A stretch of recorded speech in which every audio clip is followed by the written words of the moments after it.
আদাব। Crime petrol দস্তাকে আপনাদের সকল দর্শকদের আরও একবার স্বাগত জানাই।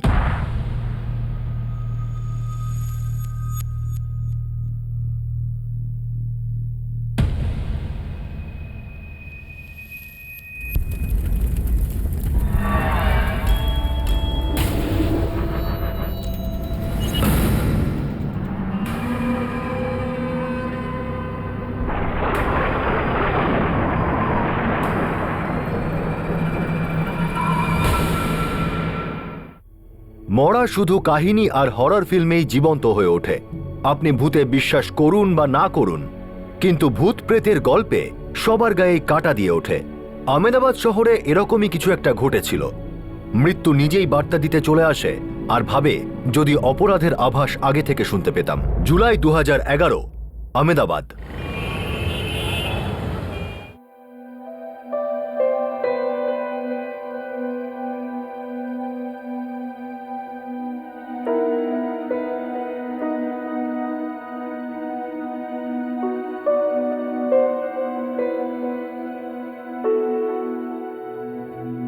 By papa. বাই সোনা, সাবধানে যেও। কেমন? আরে মনীষা, ইলেকট্রিক বিল দিতে ভুলিস না কিন্তু। হ্যাঁ হ্যাঁ, ভুলবো না।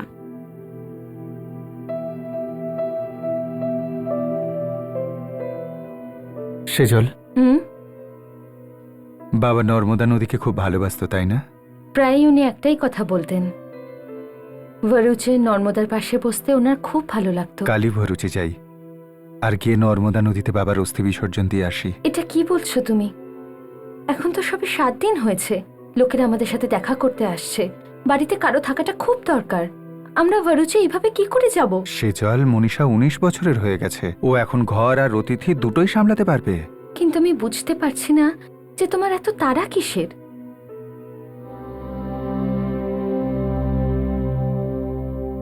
বাবার অস্থি যে এখনো বাড়িতে পড়ে আছে সেটা আমার ভালো লাগছে না। মনে হচ্ছে বাবা যেন আমাকে বলছেন, বাবা আমার অস্থিকে নর্মদাতে ভাসিয়ে দে, এক্ষুনি ভাসিয়ে দে। এছাড়াও একটা কাজ ছিল। কি? ভরুচ থেকে মনীষার যে সম্বন্ধটা এসেছে সেই ছেলেটাকেও দেখে আসি। কি হয়েছেটা কি বলো তো তোমার? আমরা এখনো পর্যন্ত বাবার অস্থি ভাসাইনি। সেজলের সম্বন্ধটা বাবা এনেছিল, মনে আছে তোমার? তুমি যা ভালো মনে করো, কিন্তু সকালে তাড়াতাড়ি বেরিয়ে গিয়ে রাতে তাড়াতাড়ি চলে আসবো। মেয়েদের এরকম বাড়িতে একা রেখে গেলে আমার খুব দুশ্চিন্তা হয়।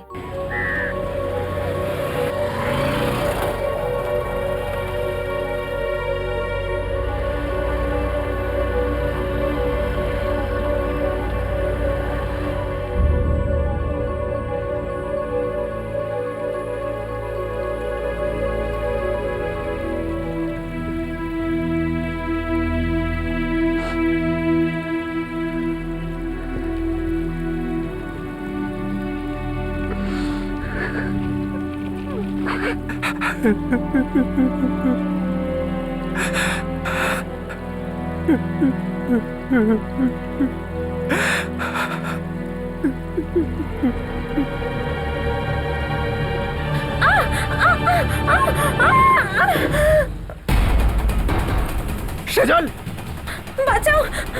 সেজল, কে কোথায় আছো? সেজল,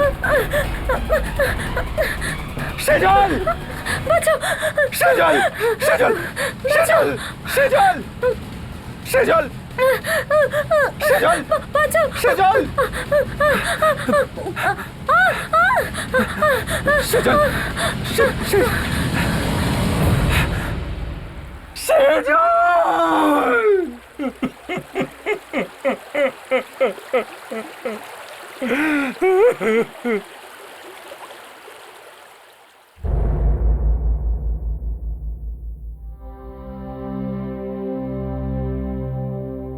বাবা, তুমি ভালো করে খুঁজেছো তো?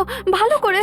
হ্যাঁ রে মা, নদীর চারিদিকে খুঁজেছি আমি। বাবা, সাহায্য চাইতে পারতে, চিৎকার করতে, লোকেদের জড়ো করতে।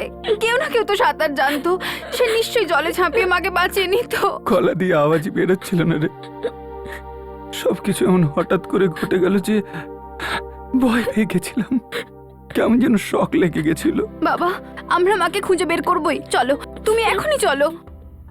আমার সেজল সাঁতার জানতো না, ডুবতে 20 সেকেন্ডেরও কম সময় লাগে রাজেশ বাবু। আপনি ভরুচ থেকে আমেদাবাদ গেলেন, মেয়েদের বললেন, তারপর এখানে এলেন, 16 ঘন্টা কেটে গেছে। ভরুচে সাহায্য চাইলেন না। আমার সেজল সাঁতার জানতো না। ডুবতে 20 সেকেন্ডেরও কম সময় লাগে রাজেশ বাবু। আপনি ভরুচ থেকে আমেদাবাদ গেলেন, মেয়েদের বললেন, তারপর এখানে এলেন, 16 ঘন্টা কেটে গেছে। ভরুচে সাহায্য চাইলেন না কি আপনি। বলবো আমি, আমার যে মাথাটা কাজ করছিল না একদম, বুঝতেই পারছিলাম না যে আমি কি করব, কি হচ্ছে। স্যার, আপনি প্লিজ আমাদের মাকে খুঁজতে সাহায্য করুন। হতে পারে কেউ ওনার জীবন বাঁচিয়ে দিয়েছে। বাঁচিয়ে দিলে তো নিজেই কন্ট্যাক্ট করতেন, সোজা বাড়িতে চলে আসতেন। নাকি ওনার মাথাও কাজ করতো না রাজেশ বাবুর মতো? কিছু তো করুন। 16 ঘন্টা কেটে গেছে, এতক্ষণে লাশ না জানি বয়ে কোথায় চলে গেছে। মা মারা যেতে পারে না আঙ্কেল, আপনি মাকে খুঁজে এনে দিন। আচ্ছা ঠিক আছে, কিন্তু না একদম। আমরা একটা কাজ করি, ভরুচ পুলিশকে মেসেজ করি, দেখি কি করা যায়। চলো সাবধানে, ওদিকে পেছনে ভালো করে, কই পেছনটা ভালো করে, হ্যাঁ ওখানে ওখানে। কিচ্ছু নাই। আমি বললাম না স্যার, বেঁচে থাকা অসম্ভব। একবার যদি নর্মদামা রেগে যান তো যত বড়ই মহান সাঁতারু হোক না কেন, বাঁচতে পারবে না। মা ঠিক টেনে নেন। রাজেশ, সেজল তোমার স্ত্রী ছিল, তোমার বাচ্চাদের মা। কি করে এইভাবে ডুবে যেতে দিলে ওকে? তুমি জলে লাফ দিলে না কেন? আমার মেয়েরা তো অনাথ হয়ে যেত শ্বশুরমশাই। আমি বা সাঁতার জানি কই, বাচ্চাদের কথা ভেবে আমি জলে ঝাঁপ দিইনি। আমার দুটো মেয়েরই যদি এতদিনে বিয়ে হয়ে যেত, তাহলে এক মুহূর্ত ভাবতাম না আমি ওর সাথে নর্মদা নদীতে বিলীন হয়ে যেতাম।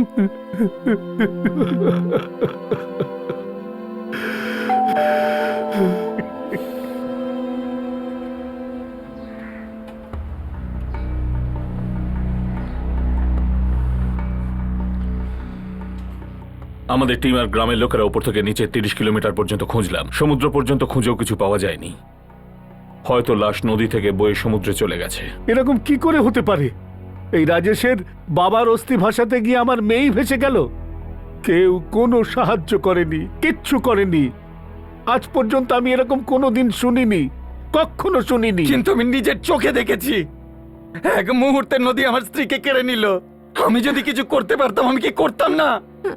এই কথাটার কি মানে যে আমি আজ পর্যন্ত শুনিনি?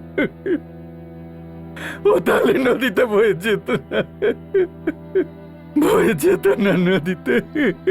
জানি না নদী আমার থেকে কোন জন্মের বদলা নিচ্ছে, জানি না কোন জন্মের বদলা নিচ্ছে।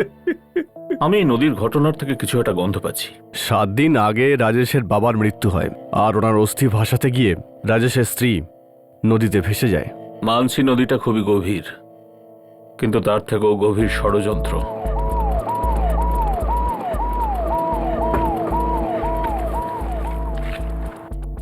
সাহেব আপনার সঙ্গে দেখা করতে চান, পুলিশ স্টেশন যেতে হবে।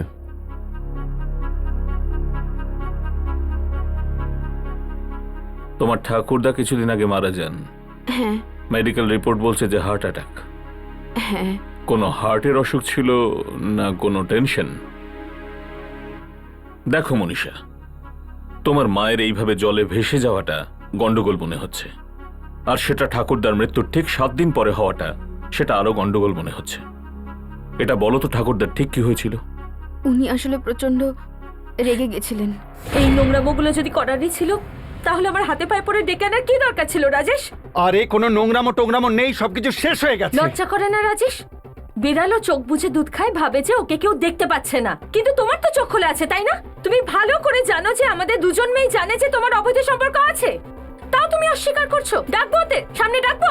ব্যাস, অনেক হয়েছে। কতবার বলেছি নমিতাকে এসবের মধ্যে টেনো না, টেনো না। ওর আর আমার মধ্যে কোনো সম্পর্ক নেই। সম্পর্ক আছে, আর সেটা আমি প্রমাণ করে দিতে পারি। বন্ধ করো, যথেষ্ট হয়েছে। আরে কুকুর বিড়ালের মতো। বাবা,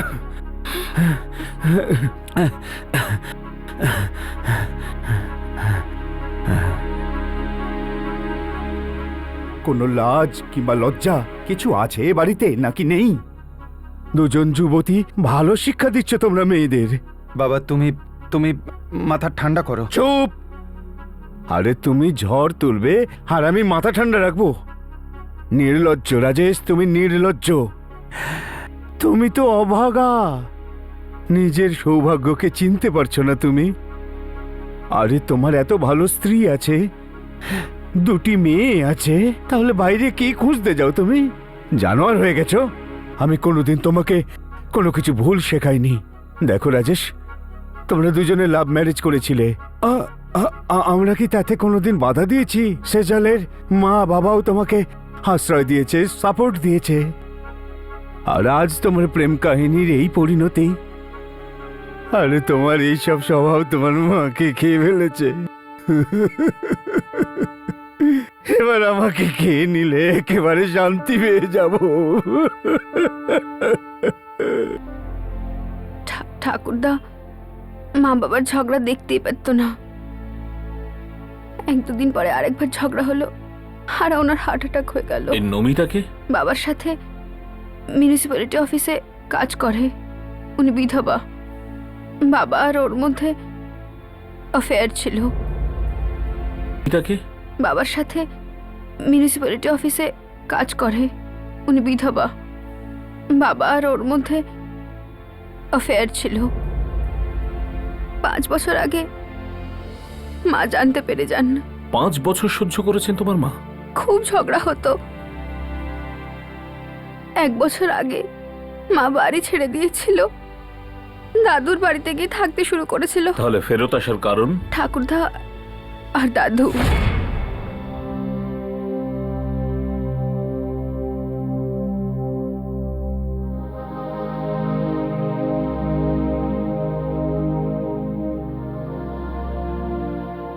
বাবা রাজেশ, তুমি আর সেজল ডিভোর্স নিচ্ছ তো ভালো কথা, কিন্তু মনীষা আর জিগনার কথা তো ভাবো। ওই বাচ্চা মেয়ে দুটো বিয়েকে কি সম্মান দিতে পারবে? ওরা আদৌ আর বিয়ে করতে পারবে? আরে ওদের মা বাবারা যখন নিজেরা বিয়েকে সম্মান দিতে পারেনি তো ওরা কি দেবে? বলো, তুমি কি এটাই চাও? হ্যাঁ, আগামী দিনে তুমি তোমার বাচ্চা মেয়েদের সংসারই দেখতে চাও না? সেজল মা, তোমার শ্বশুর একদম খাঁটি কথা বলেছেন ঈশ্বরবাবু। আমি আপনার কথায় একমত। সবকিছু ভুলে গিয়ে আবার নতুন করে শুরু করাতেই সবার ভালো। আমি তো আজ পর্যন্ত কোনো ভুল করিনি, কিন্তু রাজেশ তো পাপ করেছে, তাও আমি ওকে ক্ষমা করতে রাজি আছি। কিন্তু ও কি নমিতাকে ভুলতে পারবে? মন থেকে বলো রাজেশ, আর সত্যি বলো। দেখো রাজেশ বাবা, তুমি ঈশ্বরবাবুর একমাত্র সন্তান, আর সেজল আমার একমাত্র কন্যা। ঈশ্বরবাবু আর আমার প্রাণ 2 বাচ্চার মধ্যে আটকে রয়েছে, আমাদের জন্য, আর এই বাচ্চাদের জন্য, আর নিজেদের পুরনো ভালোবাসার জন্য। আর একবার একে অপরকে সুযোগ দাও।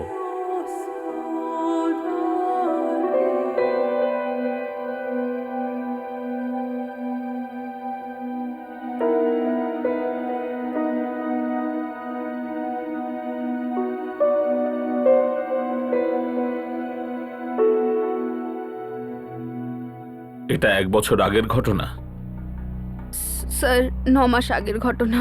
তাহলে তোমার বাবা নমিতার সঙ্গে আবার সম্পর্ক করে, প্রতিজ্ঞাও ভাঙে, আর তোমার মায়ের মনও আবার ভেঙে দেয়। উপরে উপরে এই কেসটা দেখলে একটা অ্যাক্সিডেন্ট কেস বলে মনে হচ্ছিল। রাজেশ আর সেজল বাবার অস্থি জলে ভাসাতে নিয়ে যায়, কিন্তু দুর্ভাগ্যবশত সেজল জলে ভেসে যায় আর ডুবে মারা যায়।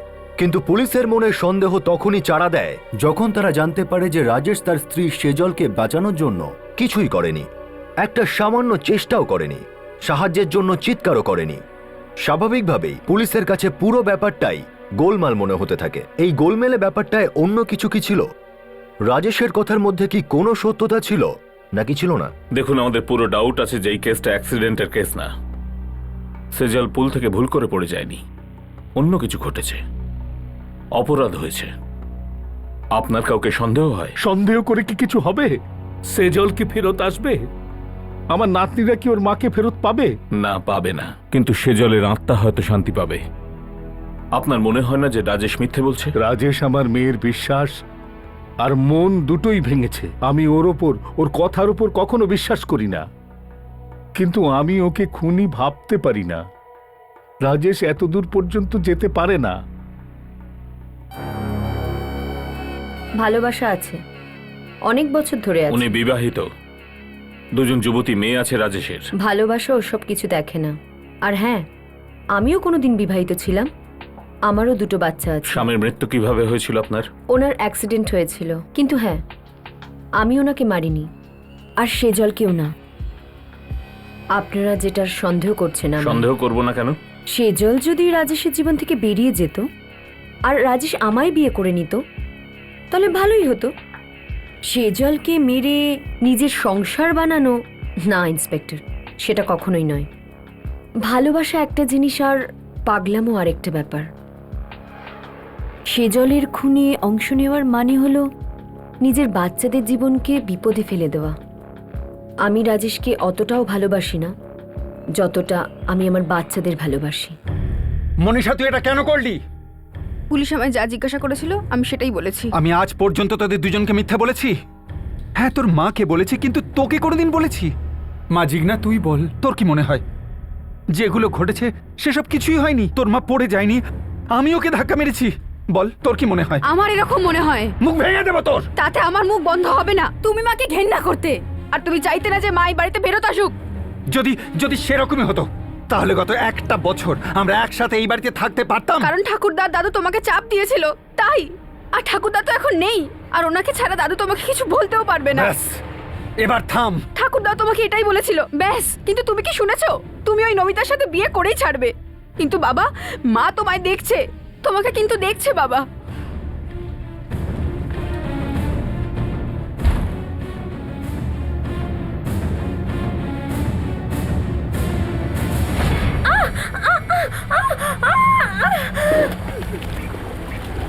সেজল, বাঁচাও, সেজল, আমাকে বাঁচাও। সেজল, সেজল, সেজল, সেজল। সেজলের নর্মদা নদীতে ভেসে যাওয়ার ঘটনা 2 দিন হয়ে গিয়েছিল। পুলিশের পুরো তদন্ত শুধুই রাজেশের দিকে ইঙ্গিত করছিল। পুলিশের কাছে কোনো মজবুত প্রমাণ বা সাক্ষী ছিল না যা প্রমাণ করে দেবে এটা অ্যাক্সিডেন্ট নয়, খুন ছিল। এমন মনে হচ্ছিল যে এই কেসটার সত্যিটা রাজেশ ছাড়া আর কেউই জানে না, কিন্তু সেরকম ছিল না। সেজলের সত্যিটা আরও একজন মানুষ জানতেন, কিন্তু তিনি কে ছিলেন?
সেজল, তুমি কিভাবে?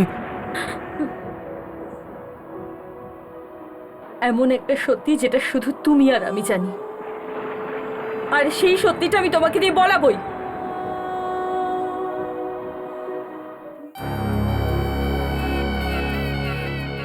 আমি মিথ্যে বলেছি, আমি সবাইকে মিথ্যে বলেছি।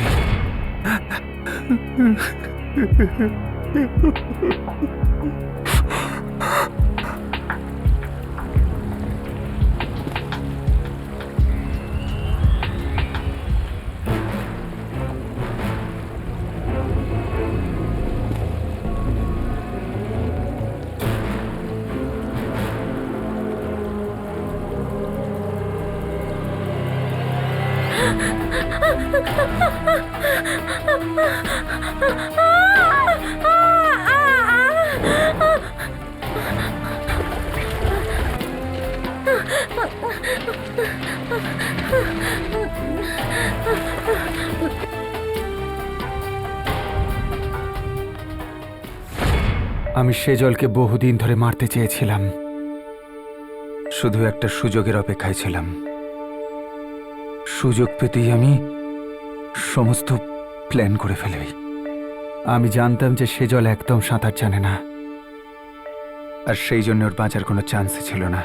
বাবা মারা যাওয়ার পর আমি ভাবলাম যে ব্যাস, অনেক হয়েছে বিয়ের এই নাটক। আমার দরকার নেই বিবাহিত জীবনের আদর্শ স্বামী হওয়ার। বিয়ে মানে তো মন আর হৃদয়ের পরিপূর্ণ মিলন।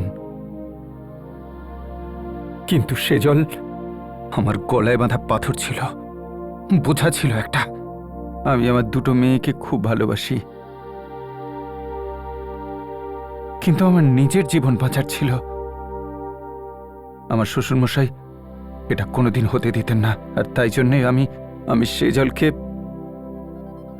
আমার জীবন থেকে চিরদিনের জন্য আলাদা করতে চেয়েছিলাম।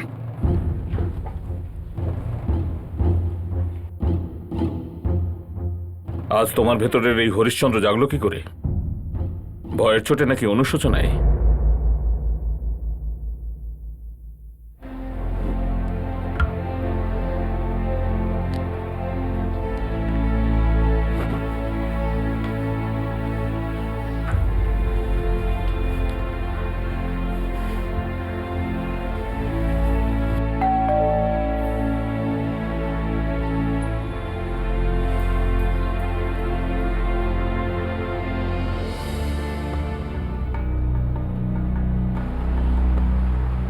সেজল দেবী,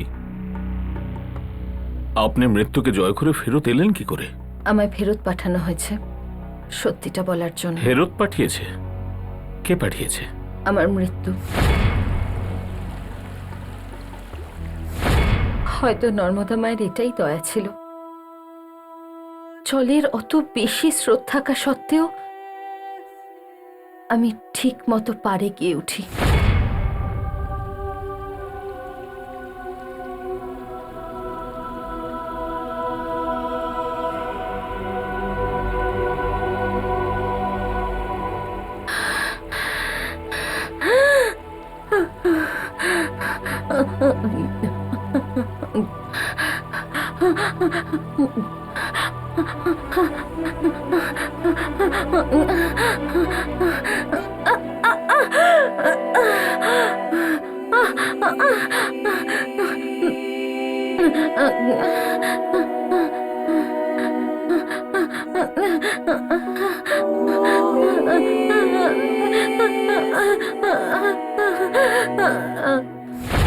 আমার কাছে তো একটা টাকাও ছিল না।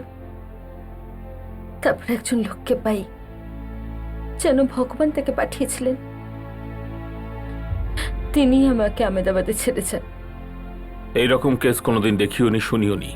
যাই হোক, আজ দেখলামও আর শুনলাম, কিন্তু আমরা সবাই খুশি যে আপনি ঠিক মতো ফিরে এসেছেন। কিন্তু রাজেশের তো একদম হয়নি। ওকে তো আমরা লকআপে ভরবো, অ্যাটেম্প টু মার্ডার কেসে। শুধু আপনাকে একবার থানায় এসে রিপোর্ট লেখাতে হবে।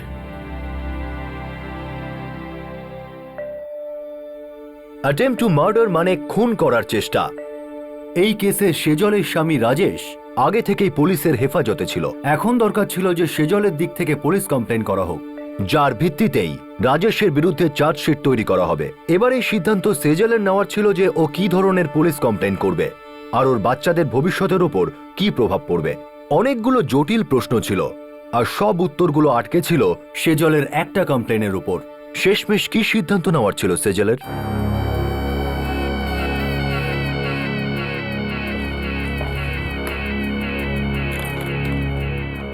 তুমি যেতে পারো। শুনতে পাওনি? তুমি যেতে পারো, তোমার রেহাই হয়ে গেছে।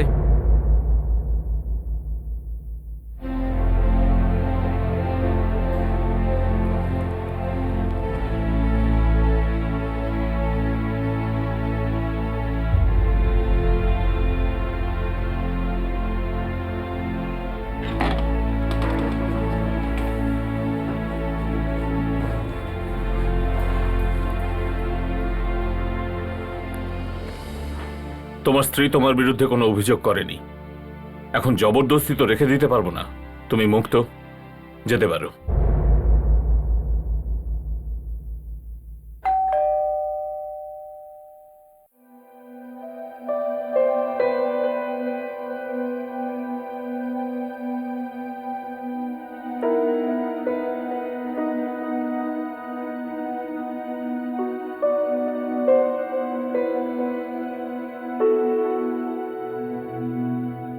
সেজল, তুমি আমার এত বড় অন্যায়টাকে ক্ষমা করে দিলে। না, আমি আমার সব থেকে বড় ভুলকে স্বীকার করলাম। এটা কি বলছো তুমি? আমায় তোমার আক্রোশ, তোমার রাগের কড়ানাড়াকে শোনা দরকার ছিল।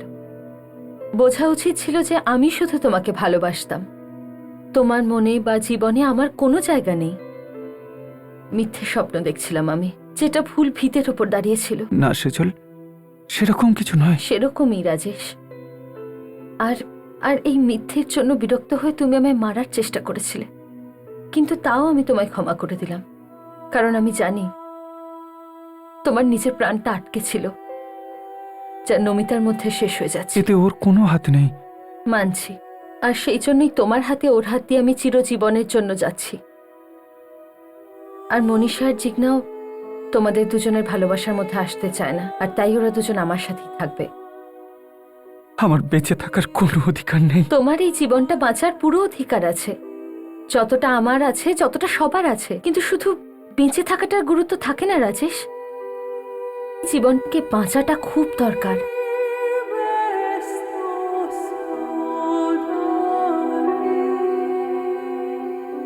বাবা আমায় ক্ষমা করে দেবেন। আমি নিজের বাবা আর আপনার মধ্যে কোনো পার্থক্য করিনি কখনো। যদি আপনি বেঁচে থাকতেন তাহলে এগুলো সব হতোই না, কিন্তু আপনি যেখানেই থাকুন রাজেশকে ক্ষমা করে দেবেন। ওর নিজের জীবনটাকে নিয়ে বাঁচার পুরো অধিকার আছে, আর আমার নিজের খুশির জন্য অন্যকে ধ্বংস করে কেউ সুখী হতে পারে না বাবা, খুশি থাকতে পারে না।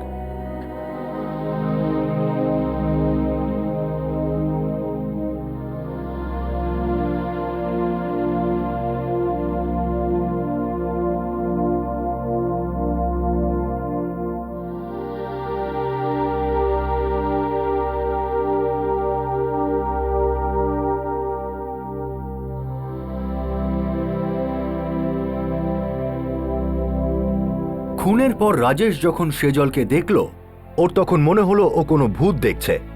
ওর তখন অপরাধ বোধ হয়, আর তার মনে এটাই হতে থাকে যে সে অনেক বড় ভুল করে ফেলেছে। সেজল একটা ইশারাকে মজবুত করতে এসেছিল, যে একটা ভেঙে যাওয়া বিয়ে, একটা মুছে যাওয়া সম্পর্কের ইশারা আত্মীয় স্বজন আর সমাজের কান দিয়ে শোনা উচিত। যখন দুটো মন জুড়ে যায় তখন একটা জুটি তৈরি হয়। কিন্তু এখানে তো ভালোবাসার নামও মুছে গিয়েছিল, শুধু ছিল ঘৃণা। ঈশ্বর যার সহায় থাকে তাকে কে মারবে? সেজল আজ তার মেয়েদের সঙ্গে মুক্ত বাতাসে শ্বাস নিচ্ছে, তাদের ভবিষ্যৎ নিয়ে চিন্তা করছে। রাজেশ কিছুদিন ধরে ভয় আর অনুতাপের ছায়ায় থাকবে, তার থাকা উচিত, কিন্তু হয়তো তারপরও নিজেকে ক্ষমা করে জীবনের নদীতে ঝাঁপিয়ে পড়বে। সময় বড় শক্তিশালী। আপনাদের সবার সাথে আবার দেখা হবে। নিজেদের খেয়াল রাখবেন, সুরক্ষিত থাকবেন। জয় হিন্দ।